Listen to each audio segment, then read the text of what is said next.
ഗാസയിൽ 40 ദിവസം താൽക്കാലിക വെടിനിർത്തൽ നടപ്പാക്കാമെന്ന് ഇസ്രയേൽ നിർദ്ദേശം നൽകിയതായി കഴിഞ്ഞ ദിവസം റിപ്പോർട്ടുകൾ വന്നിരുന്നു.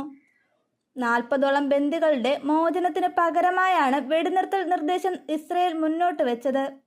ഇതിനോട് ഹമാസ് അനുകൂലമായി പ്രതികരിച്ചാൽ കൈറോ ചർച്ച വിജയത്തിലേക്ക് നീങ്ങുമെന്നാണ് സൂചന.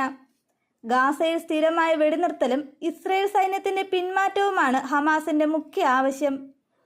വിട്ടുവീഴ്ച ചെയ്യാൻ ഹമാസിന് മേൽ മധ്യസ്ഥരായ ഈജിപ്തും ഖത്തറും സമ്മർദ്ദം ചെലുത്തുന്നുണ്ടെന്നും റിപ്പോർട്ടുകളുണ്ട്.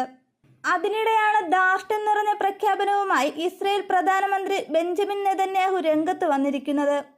വെടിനിർത്തൽ കരാർ സാധ്യമായാലും ഇല്ലെങ്കിലും ഗാസയുടെ തെക്കേയറ്റത്തെ നഗരമായ റാഫയെ കരവഴി ആക്രമിക്കുന്നതിൽ നിന്ന് പിന്നോട്ടു പോകില്ലെന്നാണ് നെതന്യാഹു പറഞ്ഞത്. ഇസ്രയേൽ മുന്നോട്ട് വെച്ച പുതിയ വെടിനിർത്തൽ കരാറുമായി ബന്ധപ്പെട്ട് ഈജിപ്തിന്റെയും ഖത്തറിന്റെയും മധ്യസ്ഥതയിൽ ഹമാസ് നേതാക്കൾ കൈറോയിൽ ചർച്ച നടത്തിയതിന് പിന്നാലെയാണിത്. ഹമാസിന്റെ ശേഷിക്കുന്ന ഏക ശക്തി കേന്ദ്രമായ റാഫയിലേക്ക് ഇസ്രയേൽ സൈന്യം പ്രവേശിക്കുമെന്നും അവരെ നശിപ്പിക്കുമെന്നും അങ്ങനെ യുദ്ധത്തിന്റെ ലക്ഷ്യം പൂർത്തീകരിക്കുമെന്നുമാണ് ചൊവ്വാഴ്ച നെതന്യാഹു പറഞ്ഞത്. അതേസമയം വെടിനിർത്തൽ ചർച്ചകൾ താൽക്കാലികമായി അവസാനിപ്പിച്ച് ഹമാസ് ഉപമേധാവി ഖലീൽ അൽ ഹയ്യയും സംഘവും ഈജിപ്തിൽ നിന്ന് മടങ്ങി. ഇസ്രയേലിന്റെ വെടിനിർത്തൽ നിർദ്ദേശത്തോടുള്ള നിലപാട് അറിയിക്കാതെയാണ് മടക്കം. കരാർ വിശദമായി പഠിച്ച ശേഷം ഹമാസ് പ്രതിനിധി സംഘം കൈറോയിൽ തിരിച്ചെത്തി തീരുമാനം രേഖാമൂലം അറിയിക്കുമെന്ന് ഈജിപ്ത് ദേശീയ മാധ്യമമായ അൽ ഖഹരെ റിപ്പോർട്ട് ചെയ്തു. വീണ്ടും ഇസ്രയേൽ സന്ദർശിക്കുന്ന US വിദേശകാര്യ സെക്രട്ടറി ആന്റണി ബ്ലിങ്കൻ പുതിയ കരാർ അംഗീകരിക്കാൻ ഹമാസിനോട് ആവശ്യപ്പെട്ടു.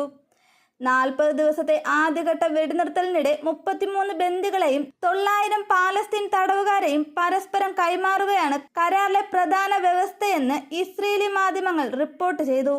അതിനിടെ ഗാസയിലേക്ക് സമുദ്രമാർഗം സഹായമെത്തിക്കുന്നതിനുള്ള താൽക്കാലിക തുറമുഖം നിർമ്മിക്കാൻ US സൈന്യം ശ്രമം തുടങ്ങി.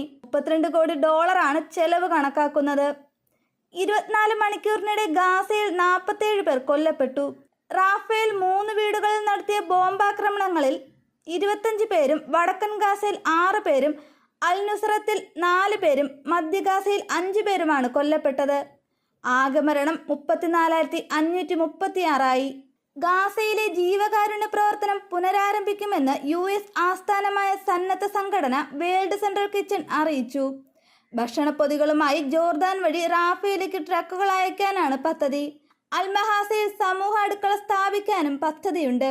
ഈ മാസം 1-ന് വടക്കൻ ഗാസയിൽ ജീവകാരുണ്യ പ്രവർത്തനത്തിനിടെ ഇസ്രയേൽ ആക്രമണത്തിൽ 7 പ്രവർത്തകർ കൊല്ലപ്പെട്ടിരുന്നു. ഈ സാഹചര്യത്തിലാണ് സംഘടന പ്രവർത്തനം നിർത്തിയത്.